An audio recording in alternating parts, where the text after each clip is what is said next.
This morning I went to the park near my house. So I worked out, I went there, I did visualization, I prayed, and I decided what kind of man I was. I reaffirmed to myself who I was going to be that day. I didn't leave the man I was up to the universe. I said, this is the guy I'm going to be. So the first 5 is before you walk in your door, you're going to take 5 minutes and decide the kind of man you're going to be. You're not going to let the world tell you. You are going to tell the world.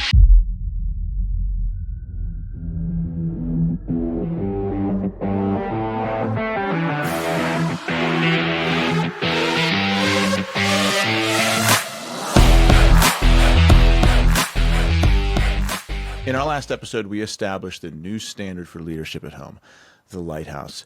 Not the reactive roommate, but the stable, predictable source of strength. The immediate question every man asks is, how?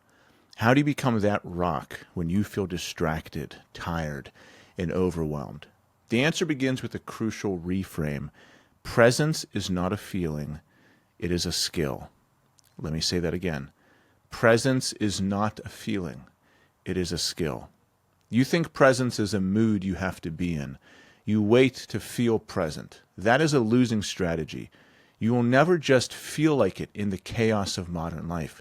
Presence is a muscle. It is a skill you build through disciplined, repeatable actions, especially when you don't feel like it. You don't wait for the feeling. You do the action, and the action creates the feeling. Today we are moving from philosophy to action. This is not motivation. This is a blueprint. This is the how-to for forging presence. The first step in any battle is to identify the enemy. You cannot defeat an enemy you cannot see. So right now, your presence is being murdered every day by a few key assassins. We're going to drag them into the light. So now we're going to do another audit. If you remember from our past couple episodes in this series, we've done some digging into ourselves. So be radically honest with yourself. We're going to call this one the phone. This is the first assassin. So this is the primary enemy. And be brutally honest. How often is it in your hand while you're spending time with your family? Think about it. How often is your phone in your hand when you're with your wife, when you're with your kids? And why does it have to be there? If we are disciplined and systematic and efficient with our day, we do not need our phone at all times. When you're sitting on the couch with your wife at the end of the day and she's desperate for some time with you, does that phone have to be in your hand? You know, whenever you really want to talk to your wife or when she really wants to talk to you, many times it's whenever you're just about to leave the room or you're just about to go somewhere. And then if you look back at your day, like, well, we were sitting next to each other for hours just staring at our phones. We could have been talking at that time. We could have been connecting that time. If you're 80 years old looking back at a movie of your time with your wife in these precious years, what would you see? Would you see you two in love, connecting, flirting, joking, laughing, embracing, cuddling? Or would you see two people with cold tension between them staring at their phones in isolation? That phone is a massive tool to improve and enhance your life, but it needs discipline. Talked about that on a past podcast, the need for discipline with technology. The phone is also an enemy, so we have to identify the enemy. How often is your phone in your hand when you're spending time with your family? Assassin number 2, the work bleed. When you walk in the door, does your workday truly end? Or do you bring the stress, the problems, and the mental baggage of your job home with you? Assassin number 3, the unplanned evening. What is your actual plan for connection between 6 and 9 p.m.? A lack of a plan creates a vacuum that is immediately filled by the TV, by phones, by chores, and by chaos. You must have an actual plan for that time. So let's rewind a little bit. So we're talking about 3 specific enemies here, 3 assassins. Number 1 is the phone. And the question I asked you is, how often is it in your hand when you're spending time with your family? Number 2 was the work bleed. When you walk in the door, does your work day truly end, or do you bring the stress, problems, and mental baggage of your home with you? This is an audit right now. We're going to give you a plan. I'm going to give you a blueprint. But this is when you have to truly identify the problem. You have to be open and honest with yourself. Whenever you step in the door, is it chaos-free? Is it peaceful? Is it tons of connection and love and presence with your family? Or are you still checking emails? Are you still responding to people? Are you still worried about the project, worried about calls? You have all these loose ends. Is your family getting the real you then? Or are you still 90% at work? And then number 3 was the unplanned evening. Do you have a plan for connection with your family between 6 p.m. and 9 p.m.? What did dinners look like? What did dinners feel like? Are you guys playing games together, talking with each other? Are you leading the family then? Or is it just everyone goes to their own rooms, pulls out their favorite screen, and gets absorbed by them? Be radically honest with yourself right now. That is step 1. So now that you've identified the enemies, you need an actual system to defeat them. Hoping to be more present is not a plan. A plan is a system. A system is something you do every time, regardless of how you feel. Creating systems is a bedrock principle of Men of Fire. This is what we implement in every single one of the men's lives for any lagging area. So I'm going to talk to you about the 5-5-5 rule. So we're going to start with this. It's a simple, non-negotiable system called the 5-5-5 rule. So it's a strategic 15-minute sequence to win the crucial transition from your workday to your home life. So if you're listening to this and you've got paper and pencil, just take it out time. Write it on your notes. And with this simple little 15-minute exercise, you can massively transform your life. So the first 5, we're going to call this the decompression. This happens before you walk in the door. Spend the last 5 minutes of your commute or sit in your driveway in silence. No work calls. No stressful news. Put the phone away. No YouTube, no Instagram, no nothing. No Rising Father podcast. Save that for later. Take deep breaths. Intentionally shed the stress of your workday and decide what kind of man you are going to be when you walk through that door. This is a system that I use at the beginning of every single day. Every single day. This morning I went to the park near my house. There's a beautiful hilltop where the sun rises over the hill. It's magical. It sounds too good to be true, but it's there right by my house. So I worked out. I went there. I did visualization. I prayed. I did journaling. I did affirmations, and I decided what kind of man I was. I reaffirmed to myself who I was going to be that day, and I just spoke it to the sun. And it sounds so hippie and woo, but it was a beautiful way to start my day. And because of that, I had an unbelievable Men of Fire call afterwards, had unbelievable calls with guys, and I connected with my family even better. I didn't leave the man I was up to the universe. I said, this is the guy I'm going to be. So the first 5 is before you walk in your door, you're going to take 5 minutes and decide the kind of man you're going to be. You're not going to let the world tell you. You are going to tell the world. So the goal is to leave work at work. That's the first 5. The second 5. This is the first 5 minutes inside the door. You immediately find your wife, you make eye contact, you give her a real kiss, and you ask, how was your day? And then you give her your undivided attention. This act reconnects your partnership before anything else and reaffirms that she is your top priority. The key is no phone here. The phone's away. You left it in your car, you put it somewhere, you zipped it up in your coat.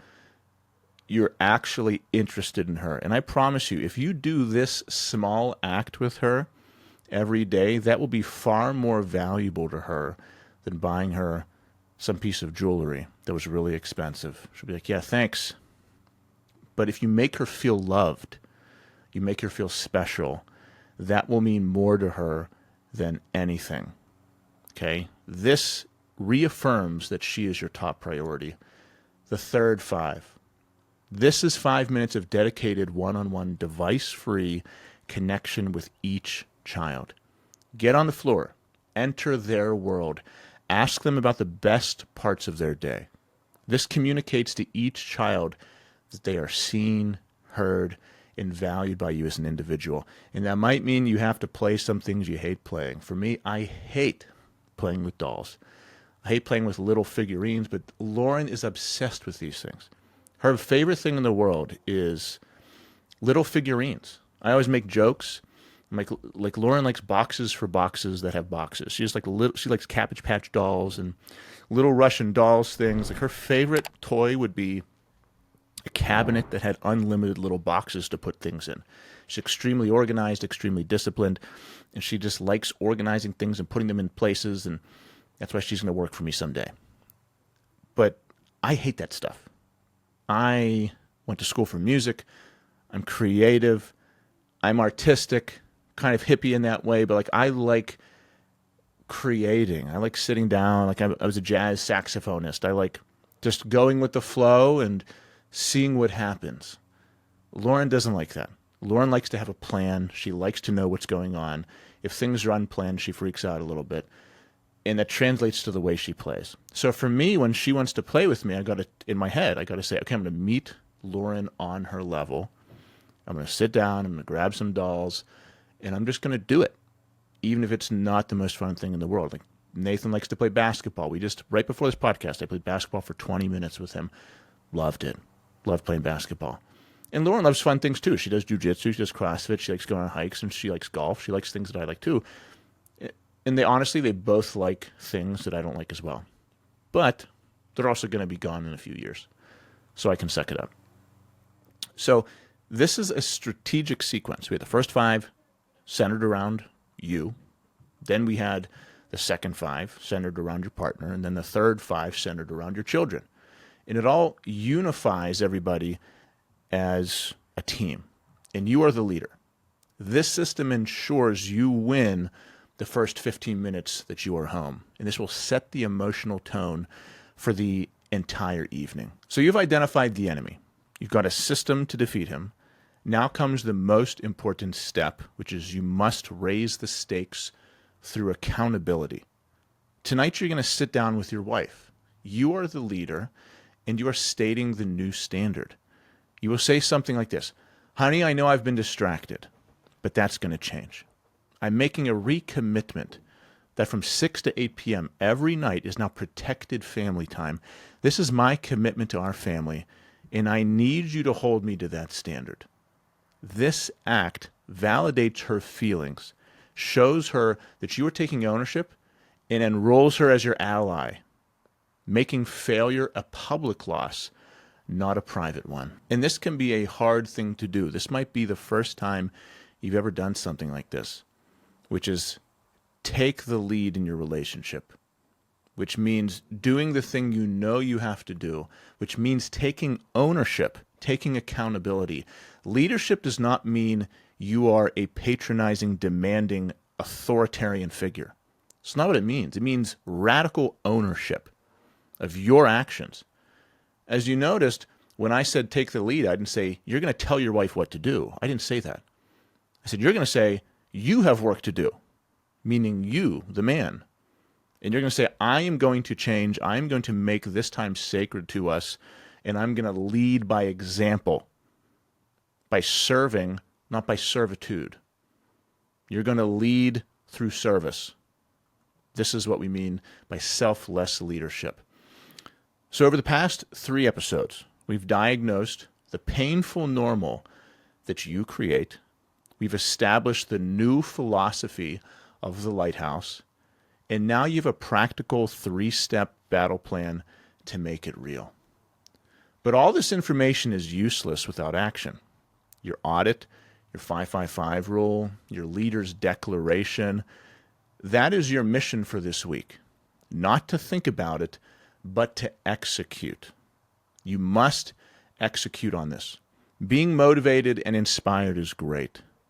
But as I talked about on today's Men of Fire call, you are a different man throughout the day. The person you are when you're motivated and inspired is a very different man whenever he's tired and hungry. Whenever I am up right before I go to bed, I'm like, oh yeah, I can get up at 4 a.m., no big deal. When that alarm clock goes off, I'm like, why did I say that? You feel different, you think different, everything about you is different. You are a different man throughout the day. But you have to execute regardless of how you feel. Your biggest transformation is going to come when you begin to decide and act regardless of what you're feeling right now.